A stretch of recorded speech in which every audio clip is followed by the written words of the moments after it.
We want to do everything at the same time, and I have the same problem. Creating a thriving environment is not easy. It takes dedication, persistence, and perseverance by doing the same things over and over again without getting out of consistent balance. And again, it's not easy at all. They often tell us we should nurture a kid's mindset, always curious, always present in the moment. But they don't tell us that kids want everything at the same time, and they get distracted easily because of the same reason. Distraction doesn't sleep in the same bed with long-term health, success, nor personal fulfillment. I share the same problem, and many people share the same problem with me.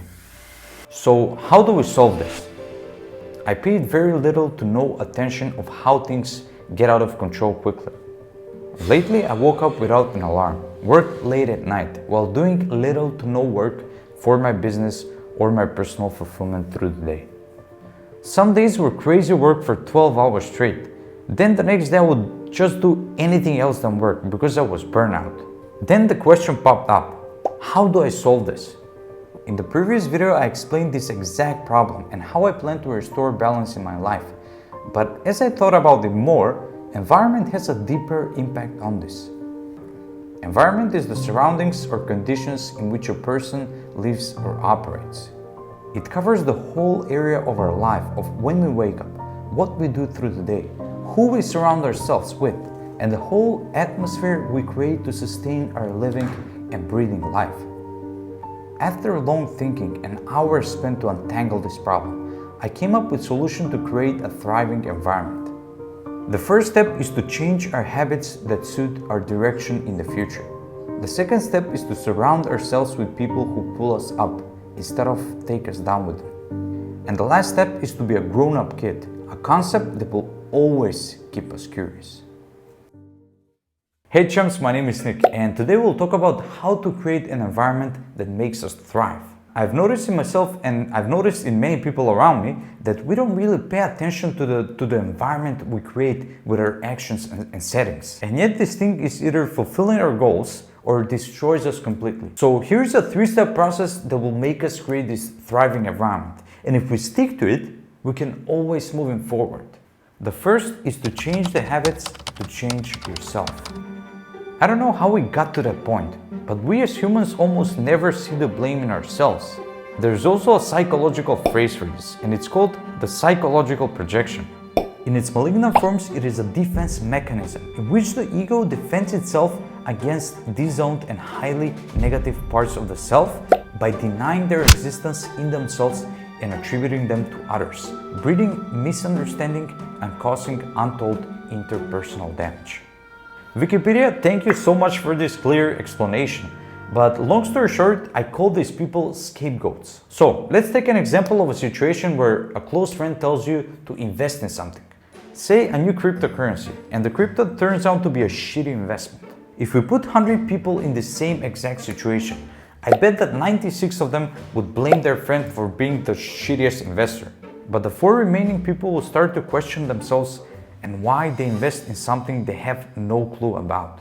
These people know that they're the ones to blame because they are the ones who executed the action and no one was holding a gun to their head. These 4 people make a room to improve themselves in the future, being more aware of the risks they're taking in, instead of blaming their friend in this situation for being the shittiest investor. To change our habits, we need to map out the day and the actions we take through the entire day.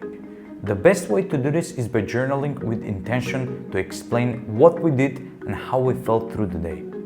This is one of the best ways I know to self-reflect on ourselves in order to improve. Because most people are on autopilot and are too lazy to change something in the daily routine, and yet blame others for how they feel. It's an obvious statement that if you sleep in late every day, you're going to feel a bit lethargic. If you don't have a working schedule of when you should start and finish work, your daily time schedule will be chaotic. If you eat shitty food, you're going to feel just like the food, shitty. So instead of being on autopilot, map out the day and see when you feel something, why do you feel it, and question yourself, should I change something? And take action to change it yourself, not your nanny, not your sister, not your mother, not your close friends. what you can do yourself to change that.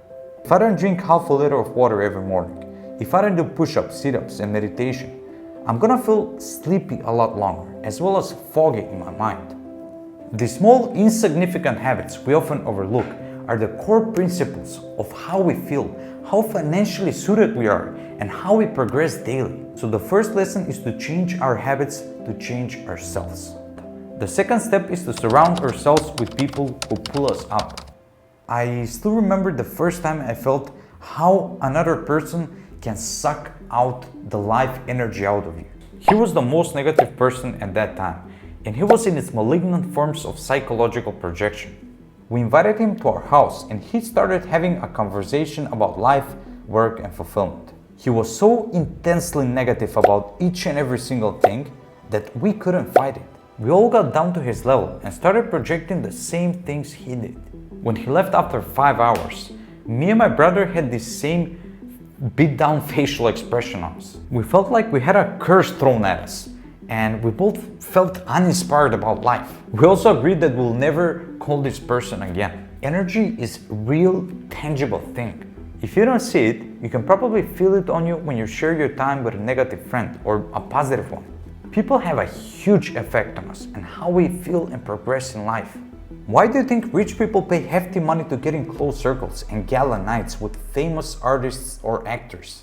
Because they know there is progress there, more business and more influential people. I heard one guy on a podcast saying that he wants to buy this supercar. I think it was a Bugatti. He wasn't in love with the car. He wanted the car just because multimillionaires and billionaires had the same Bugattis and gathered a few times a year and drove around town and had cocktails and dinner or whatever it is they do when they gather. He didn't want the car, he wanted the connection that comes with the car. It's not just about business. Some people gather and talk about bodybuilding or healthy food or chasing girls. If these topics of discussion are not part of your chill time or personal growth, why would you spend your time with people who talk about bodybuilding or chasing girls? The answer to this one is obvious, but we often forget. Next time you meet with a friend, analyze the things you talk about. For example, I meet some of my friends because I want to talk about each and everything and rest my head from work. And then I meet with others because I want to have a deeper, meaningful conversation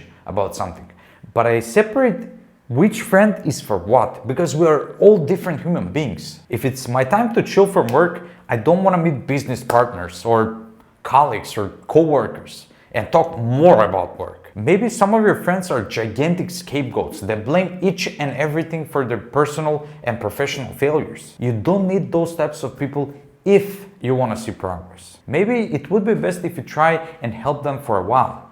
But if you don't see them change, it's time to back off.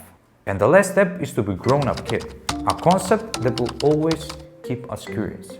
When traditional education is over, we often neglect to learn new things. Maybe we have repulsion against learning because we were force-fed to learn math, physics, or chemistry, talking from my personal experience. But learning new things is exactly what makes us young. It presents us to new colors of life and gives us the ability to walk in someone else's shoes. Most importantly, it introduces us to new ways of thinking, because what makes us different is the perception we have when we receive information. For example, if I say the sky is blue, some people will completely agree, but others will say, well, the sky is sometimes gray, yellow when mixed with the sun, and sometimes even purple when the sun goes down. This tells us that we all perceive information differently, and we all act upon information differently. I had a huge repulsion against reading books. I know for a fact that I picked that repugnance a long time ago when my teacher was forcing me to read and learn something I must. But as I got into reading years after that, I saw that a lot of people had the same opinion as me and walked way harder paths than me.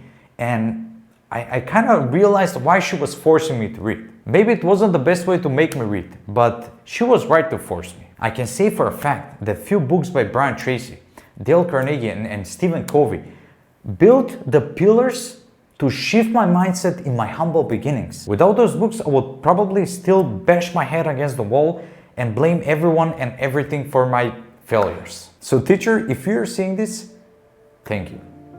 Maybe you're into engineering or something completely different, creating videos. I encourage you to find the best people in that industry and study them. Pick few things you really like about them and pick few things you could add to their expertise. If they have a paid course and you can afford it, buy it immediately. This knowledge will make you better and better, and most importantly, it will keep you young.